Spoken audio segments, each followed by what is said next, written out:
vraiment, excusez-moi les potos, les mots me manquent, il fallait que je rie. Les potos, vraiment, je vous salue, salut les potos, salut à tous les abonnés, salut à tous les amoureux du football, salut à toutes les personnes qui nous suivent depuis le début. Alors les potos, franchement, j'aimerais vous poser une question.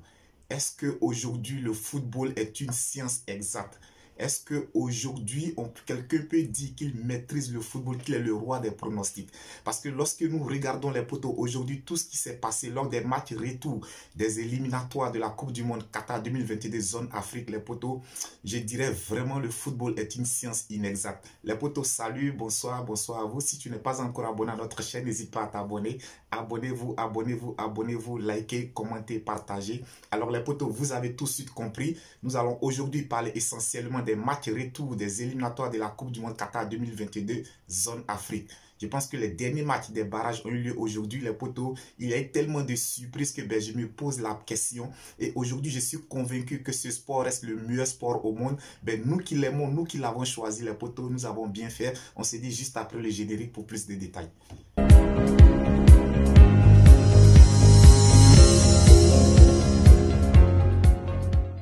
Sans plus tarder, nous allons tout de suite partir du côté du Nigeria. Alors sachez que pour les matchs retour des barrages des éliminatoires de la Coupe du Monde Qatar 2022, les Black Stars du Ghana se déplaçaient du côté du Nigeria. Et lors du match aller, il y a eu 0 but partout entre les deux formations du côté d'Accra. Donc je pense que les potos, aujourd'hui, au terme des 90 minutes, il y a eu également match nul entre les deux formations sur le score de 1 but partout. Mais à noter que dans ce cas de figure, c'est le Ghana qui se qualifie parce que le but à l'extérieur compte double. Alors les potos, raison pour laquelle tout à l'heure, je me posais la question de savoir est-ce que le football est une science exacte?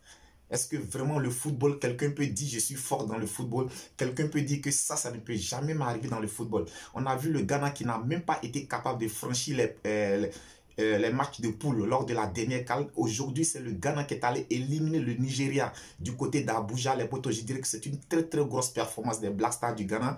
Je dirais aujourd'hui, nous avons vu une équipe vraiment énorme du Ghana. Ils ont voulu vraiment cette qualification. Ils sont allés la chercher parce que ça n'a vraiment pas été facile. Ils ont été face à une grosse équipe du Nigeria. Mais les Black Stars du Ghana ont été solidaires, ils ont été solides et je pense que c'est une qualification méritée. Donc les potos, ce qu'il faut retenir, c'est que le Ghana élimine le Nigeria en faisant match nul du côté du Nigeria sur le score de 1 but partout.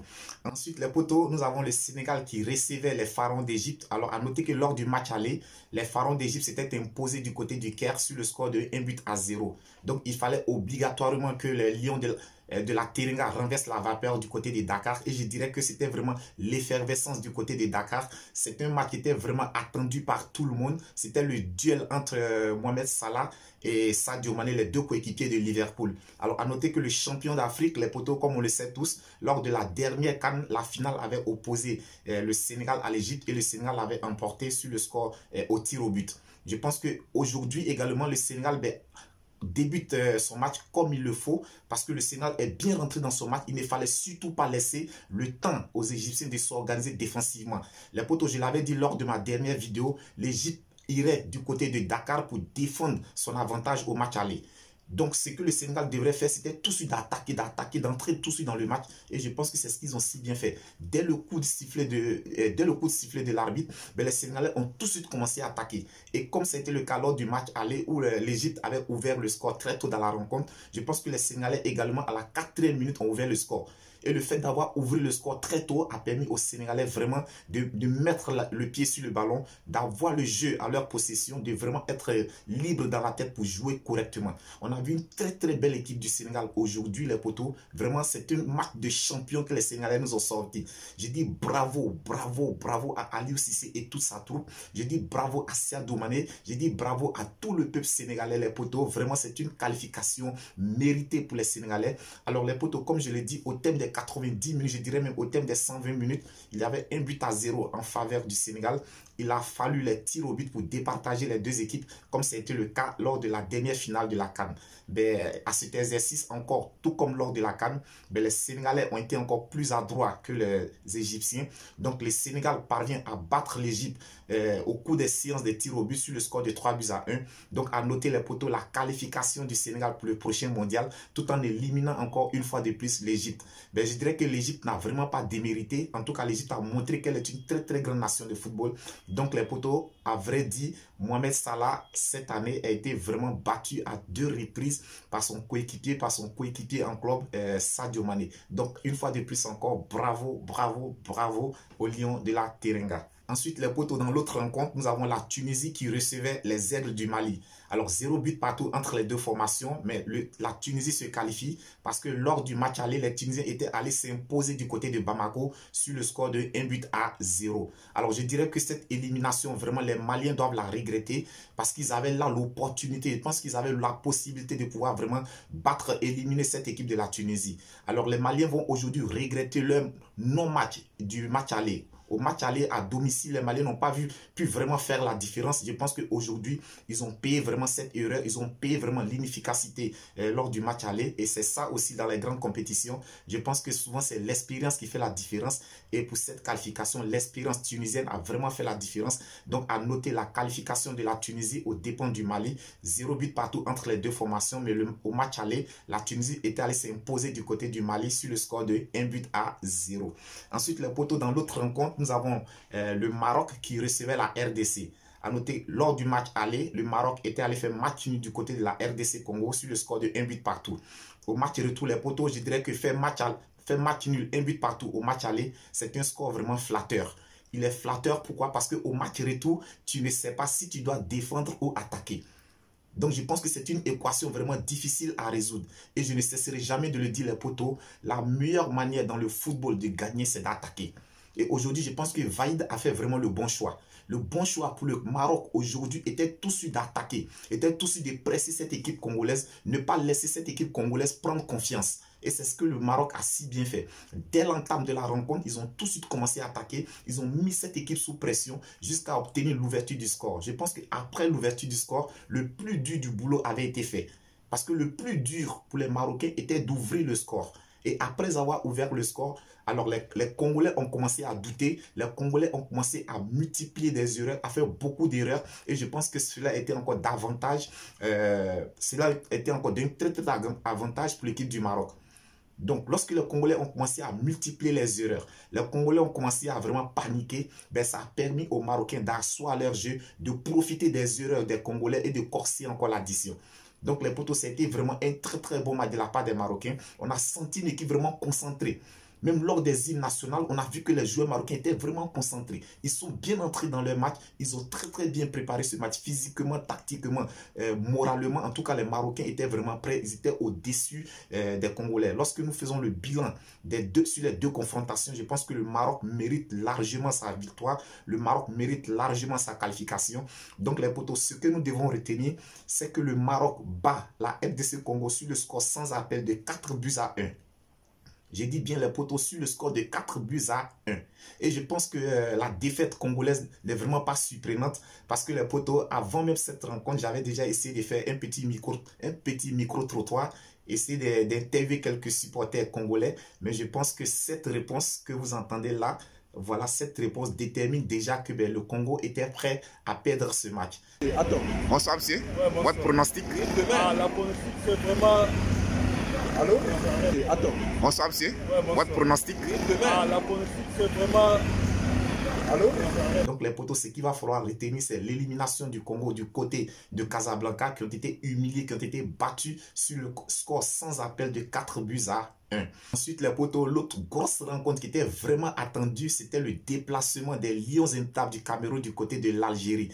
Ce qu'il va falloir retenir, les potos, lors du match aller, l'Algérie était allée s'imposer du côté du Cameroun sur le score de 1 but à 0.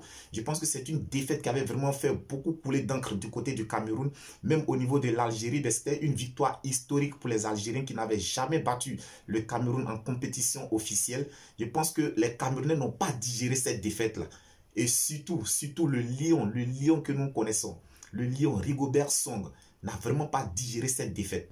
Alors aujourd'hui, ce match était vraiment attendu. On attendait de voir quel serait le visage du Cameroun du côté de l'Algérie. Alors les potos, cette équipe camerounaise, je dirais que vraiment, le Cameroun a toujours été fort lorsqu'il a le dos au mur. Le Cameroun a toujours été fort lorsqu'il a le dos au mur. Le Cameroun est une équipe, quand tu comptes sur elle, jamais ils ne vont te satisfaire. Mais c'est quand ils sont dos au mur. Le Cameroun a été toujours fort lorsqu'ils sont dos au mur. Et aujourd'hui encore, ils nous ont prouvé, ils nous ont démontré cela. Ben, du côté d'Alger, on a vu vraiment une équipe camerounaise vraiment soudée. Je l'ai dit, aujourd'hui, le point fort de cette équipe camerounaise, c'est son mental. Et lors du match aller, c'est ce mental qui avait manqué aux Lions indomptables du Cameroun. On n'avait pas senti cette présence mentale. On n'avait pas senti cette solidarité, cette combativité, cette arme de vaincre. Au match aller, on n'avait pas vu ça chez les Camerounais. Mais je pense qu'aujourd'hui, c'était vraiment le cas. On a vu vraiment des lions sur le terrain. Sur le terrain, on a vu des lions du côté de l'Algérie. On a vu des lions. Alors, il fallait tout de suite pour les Camerounais rattraper leur état du match aller. Et je pense que c'est ce qu'ils ont si bien fait par le capitaine du jeu Choupo-Moting que j'ai décrié lors du match aller. Aujourd'hui, c'est si bien racheté. Alors, Choupo-Moting, en ouvrant le score en faveur des Lions étapes du Cameroun, je pense que là, il venait tout de suite d'accentuer encore la pression sur les Algériens. Il venait de s'aimer le doute dans la tête des Algériens. Et on a vu un match vraiment plaisant, on a vu un match agréable à suivre, on a vu un match vraiment, un très très beau spectacle fourni par les deux équipes. Alors le Cameroun a failli commettre une très très grosse erreur. Pendant les arrêts de jeu, pendant disons les prolongations, le Cameroun a décidé d'abandonner le ballon aux Algériens. Et je l'ai toujours dit, en football, c'est l'erreur qu'il ne faut pas faire. En football, la meilleure manière de défendre est d'attaquer. Alors, lorsque le Cameroun a décidé d'abandonner le ballon aux Algériens, ben, les Algériens sont montés en puissance. Ils ont commencé à presser cette équipe camerounaise, acculer cette équipe camerounaise jusqu'à ce que les Camerounais cèdent dans les prolongations. Alors, sur une erreur de la défense, un mauvais marquage de la défense camerounaise, je pense qu'ils ont encore pris un but sur un coup de tête comme ça a été le cas lors du match aller. À la 118e minute, je dirais à 2 minutes de la fin du match, le Cameroun encaisse le but qui les élimine de la Coupe du Monde. À partir de ce moment, je me suis dit, mais tiens, ce sera une bombe du côté du Cameroun. Mais les potos, comme je l'ai dit, c'est une équipe qui est très très forte lorsqu'elle a le dos au mur. Seulement une minute après avoir encaissé le but à la 118e minute, à la 119e minute, le Cameroun s'est mis à l'attaque et a remonté, a égalisé, a repris l'avantage. Donc les potos, ce qu'il va falloir noter, c'est la qualification historique du Cameroun du côté de l'Algérie. Là, le Cameroun est allé battre l'Algérie sur son stade, sur le score de 2-1. Les potos, vraiment aujourd'hui, si tu es Camerounais, tu dois être fier de ton équipe. Si tu es Camerounais, quel que soit l'endroit où tu te trouves, tu dois être fier de ton équipe parce qu'ils ont défendu le drapeau camerounais comme il se doit. Aujourd'hui, ils ont défendu la nation. Ils ont défendu le peuple camerounais. Ils ont défendu le football camerounais. Je tire vraiment mon chapeau aux Camerounais. Bravo aux Camerounais. Bravo, bravo. Mais je voudrais aussi dire à Belmadi et toute sa troupe qu'ils n'ont pas démérité. L'Algérie n'a vraiment pas démérité parce que l'Algérie nous a sorti un football vraiment plaisant. Riyad Mahrez et tous ses coéquipiers ont vraiment mouillé le maillot. Ils se sont battus. Moi, je pense qu'à la place des Algériens, j'ai assisté à une scène déplorable à la fin du match. Je pense que les poteaux, c'est des gens de scène qui ne devront plus voir dans le football. Même si ton pays est éliminé, il aurait été quand même préférable pour les supporters algériens de rester sur le terrain, encourager leurs pachidènes qui sont vraiment battus. Mais dès que le Cameroun a marqué, tous les supporters algériens ont commencé à déserter le terrain. Je pense que je n'ai vraiment pas apprécié cette scène-là. Parce que sur le terrain, les joueurs ont fait ce qu'il fallait. Mais le football est le football. Le football reste le football. Je le disais dans ma vidéo. Lorsque Vaïd et le Maroc étaient allés faire match nul du côté de la RDC, je le disais, au match aller, quand tu as la possibilité de tuer le match, tue le match. Parce qu'on ne sait jamais dans le football. On ne sait jamais sur une petite erreur. Si un petit geste mal contrôlé, le coup du sort peut s'abattre sur toi. Donc les potos a retenu l'élimination de l'Algérie, du côté de l'Algérie, par le Cameroun sur le score de 2-1. Donc les potos, à l'issue de toutes ces rencontres, voici les 5 nations qui représenteront l'Afrique lors du prochain mondial. Nous avons le Cameroun, nous avons la Tunisie, nous avons le Sénégal, nous avons le Maroc. Et pour terminer, nous avons les Black Stars du Ghana. Donc, ce sont là les 5 nations qui représenteront l'Afrique lors du dernier mondial. Alors, les potos, nous devons tous nous unir, que tu sois de leur nationalité, oui ou non. Nous devrons tous nous unir contre ces 5 nations, conjuguer toutes nos prières pour que cette fois-ci, au moins une nation africaine puisse accéder aux demi-finales d'une phase finale de Coupe du Monde. Les potos, c'était tout concernant les barrages pour la prochaine Coupe du Monde du côté du Qatar. Ensuite, pour terminer cette vidéo, sachez qu'aujourd'hui, les éléphants de Côte d'Ivoire jouaient leur deuxième match amical contre l'équipe de l'Angleterre au stade de Wembley. Alors, après avoir perdu lors du premier match face à la France sur le score de 2-1, aujourd'hui, les éléphants de Côte d'Ivoire se sont encore inclinés du côté de Wembley sur le score de 3-0. Les potos, ce qu'il va falloir retenir, aujourd'hui, quand nous regardons les éléphants de Côte d'Ivoire jouer, c'est une très très belle équipe. C'est une équipe qui est composée de jeunes talents pétris qui sont vraiment forts. Le jeu est plaisant. On sent que vraiment il y a des automatismes dans le jeu. C'est les éléphants de Côte d'Ivoire aujourd'hui. Le football produit par les éléphants de Côte d'Ivoire est agréable à regarder. Mais je pense que dans les grandes compétitions, ce n'est pas le football agréable que nous recherchons. C'est les résultats qui sont recherchés. Et aujourd'hui, cette équipe de Côte d'Ivoire, si elle a perdu lors de ces 2 matchs amicaux, je dirais que ce n'est pas inexpérience. Franchement, ce n'est pas inexpérience parce que les buts ont été pris sur des détails. Lors de ma dernière vidéo, j'avais dit les potos, quand tu te trouves dans la dernière minute du temps additionnel d'un match, c'est à partir de ce moment que vous devrez être encore plus concentré. La vigilance doit encore doubler. Contre la France, la Côte d'Ivoire encaisse le deuxième but à la 93e minute sur un corner. Aujourd'hui encore, c'est pareil. Le troisième but, les éléphants encaissent encore le troisième but à la 93e minute encore sur corner. C'est-à-dire le même scénario, le bis repetita. Donc, je dirais que les potos, vraiment, c'est ces genres de petits détails qu'aujourd'hui, l'entraîneur ivoirien devra travailler avec son groupe. C'est-à-dire le problème de concentration. Oui, ça, c'est très, très important. Les problèmes de concentration dans un match, au début d'un match, quand tu viens d'ouvrir le score, dans les derniers instants d'un match, ce sont des moments d'un match où vraiment une équipe doit être vraiment concentrée. Ce sont des moments vraiment très, très compliqués dans un match. Donc, les potos, ce qu'il va falloir retenir, c'est que les éléphants ont disputé 2 matchs, 2 défaites, mais ils n'ont pas à rougir de leur défaite parce qu'ils ont joué vraiment contre des très, très grandes nations. Je dirais bravo à Patrice Baumel et toute son équipe. Bravo à tous les joueurs. Bravo à tous les éléphants. On reste toujours éléphant, on reste toujours viking, débrief connaisseur qu'on est. Alors, potos, si tu as aimé cette vidéo, n'hésite pas à la partager. Partagez cette vidéo. Abonnez-vous. Likez, commentez. Laissez-moi en commentaire qu'est-ce que vous pensez des 5 nations qui représenteront l'Afrique. Est-ce que vous pensez que ce sont les meilleures nations qui iront représenter l'Afrique? Alors, laissez-moi tout cela en commentaire, les potos. Et je me ferai plaisir de répondre à vos différents commentaires. D'ici là, portez-vous bien, que Dieu vous protège. On se dit à très très bientôt pour une autre vidéo.